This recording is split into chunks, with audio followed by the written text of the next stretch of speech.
Elizabeth with Perry Pika Loves Blogs. Welcome back to my channel, and if you're new, welcome. In today's video, I'm going to be potting up some of my Dollar Tree planters that I recently got from the planter Christmas collection that they put out.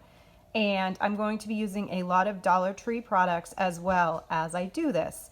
These planters are going to be part of a project that I'm working on, and I will show you the entire setup once that's complete, but we're going to do this project piece by piece. So the first step is taking these succulents that I have aside right here and potting them in these Dollar Tree planters. I'm going to use these little cups that I got from Dollar Tree over the summer to put the soil and to put the perlite in. And then I'm also going to be using some aquarium. This is just regular carbon from an aquarium. So this is a plant project that I'm going to help my mom with. We're going to scoop up some dirt. We're going to get messy. We're going to put in the plants. And we're going to, of course, do anything we can to make this fancy thing. So it's a secret. I'm not going to tell you, or my mom's not going to tell you what it looks like. And we're going to use this. So this is just carbon that you put into the filter for a fish tank, charcoal. You can buy either charcoal or carbon that is made for plants, or you can use any that's for aquariums. I happen to have a ton of aquariums, and I happen to have a ton of these packs around, so I'm going to use this today. I'm also going to add some of these clay pebbles, which are sometimes called leca balls. And these are great for hydroponics and other things, but I'm going to put these in these planters because they do not have drainage holes. And that's also why I'm adding the carbon as well, just to protect the roots and just to protect the succulents a little more. And I'm going to also add some of this desert sand, which is a soil cover, but I'm going to mix that into my soil mixture, again, to protect the roots of the delicate succulents. And another Dollar Tree item I'm going to use is this puppy pad. I'm going to use this just so that I don't get dirt and sand and all kinds of nasty stuff like that all over this cover that I'm using on my chair. And I use these for all kinds of DIY painting projects, everything like that, planting projects. They definitely come in handy. So even if you don't have puppies, they are definitely worth picking up if you like to DIY and do different kinds of dirty projects around the house. Now, in case you didn't see the video that I showed these in, let me show you the little packaging that they came in and tell you the names that they gave to each of these little planters. So we have Pauline the polar bear. We have Pepper the puffin. Stanley the seal. And Candace the cardinal. I am going to label them so that I remember their names as well using one of those little plant labels, but we'll do that at the end of the video. Something like this right here. Okay, so the first thing I'm going to do is I'm going to add a little bit of the carbon to the bottom of each of these planters. And like I said, you can get this, they even sell it at Walmart. They sell a big container of it in the aquarium section down the pet aisle. They also sell it in different garden shops and things like that. It's all the same. It's basically just carbon. It helps prevent root rot and fungal growth and things like that, especially where these do not have drainage holes. So it'll just protect the integrity of the roots and protect the succulents. Succulents definitely do not like to get their feet wet, is what they say. So the more protection that you can give succulents, the better. So basically that's enough charcoal carbon on the bottom of the planters. I just wanted to cover the bottoms just to give them a little bit of that extra protection. And next I'm going to add my soil mixture. So I'm using a simple Miracle-Gro cactus palm citrus potting mix. It's actually really good for succulents, and it's a fast drying formula. What I do is I start off with that always as my main soil. So I filled the cup up about 50%, and next I'm going to add a little bit of sand, some perlite, and some of those leca balls. So the mixture does come with perlite, but I like to add about 25% more perlite just because I want it to be a crumbly, fast drying soil mixture. And that's Gianni in the background making noise. That's what you keep hearing. He's doing his own planting project.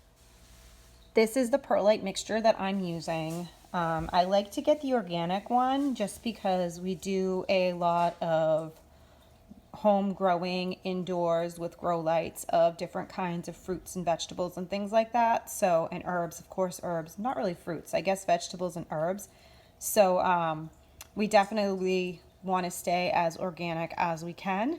So that's why I picked the organic one, but you can really get any kind. It just helps to keep the soil fast drying and just help with the planting medium for the succulents. Okay, so I added that. Now I'm going to add the leca, which are the clay pebbles. And so for the leca, I'm just going to add about a handful, just like that. And the same thing with the sand. Then I'm going to mix it all up. We're going to pour it into each of these planters, and then we'll add the succulents. Okay, so I added all the ingredients together and I just started mixing it. And this is about the consistency that I like to use. You can see that there are some leca or clay pebbles in there. You can definitely see the perlite, the extra perlite, some sand granules, and the actual dirt, which was the original potting medium.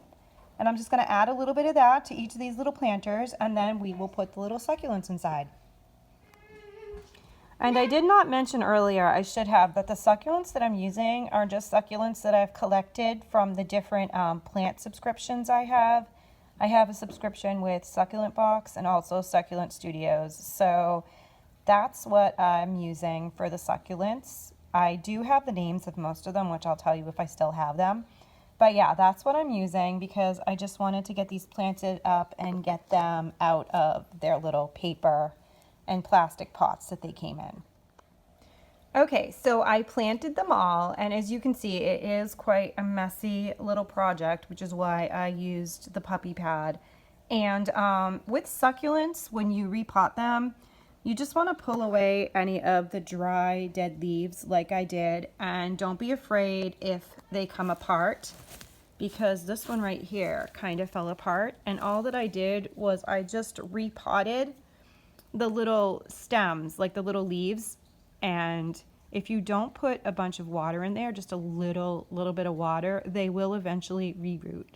So about 75% of the time they will reroot. So and then you'll have baby succulents. That's the way that I propagate my succulents, to have them reroot to make baby plants. So succulents do tend to fall apart. So if that happens, like I said, just take the little pieces, put them in dirt, and then once you put the little pieces of the plant that came apart inside the soil, you just want to water it very, very sparingly, as little, very, very little, because you want those roots to have a chance to grow and you want the plant to be able to thrive. So less water than you normally would do for a succulent is what you want to do when you're propagating.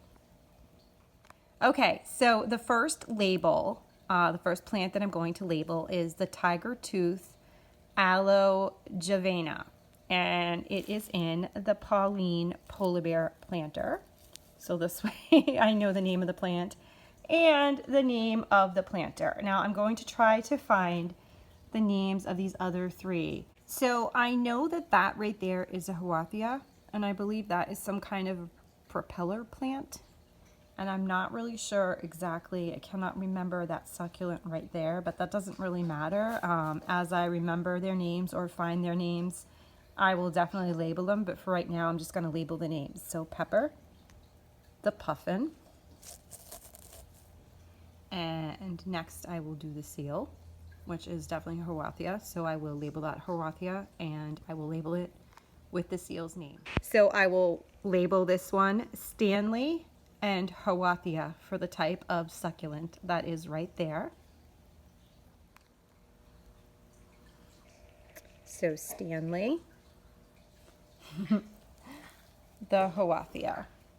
And next I'll label Candace. And then I'm going to show you where I'm going to place these guys. Okay, so I placed my planters right here on one of my plant shelves. And they do have grow lights, which I will show you. that will be giving them light. So as you can see, they have grow lights that are beaming light onto them. So that way they can grow and get the artificial sunlight that they need. And when I do part 3 of this video and I start to get the rest of my potters planted up,